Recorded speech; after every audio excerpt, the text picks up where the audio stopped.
Hello friend, সবাই কেমন আছে? এই গরমে আশা করি সবাই খুব ভালোই আছে। অনেক দিন ভিডিও আপলোড দেওয়া হয়নি নানান রকম কাজের ব্যস্ততার মাঝে। তো এবার থেকে আবার ভিডিও আপলোড দেবো, সবার পাশে থাকবে আগে যখনই সবাই ছিল। তো এখন আমি রান্না করছি। গরমে সব খাওয়া দাওয়া সব ঠিকঠাক হচ্ছে তো, উল্টো পাল্টা একদম খাওয়া যাবে না, যা অতিরিক্ত গরম পড়েছে।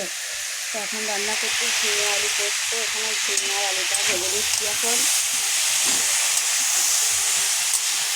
আর সবার বাড়িতে কী কী রান্না হয়েছে একটু কমেন্ট করে জানিয়ে দাও। আর এই যে আমার মেয়ে এখন মুড়ি খাচ্ছে, বাদাম দিয়ে মুড়ি।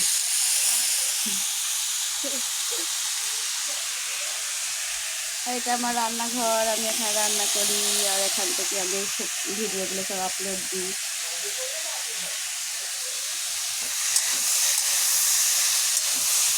তো চলো টাটা সবাই।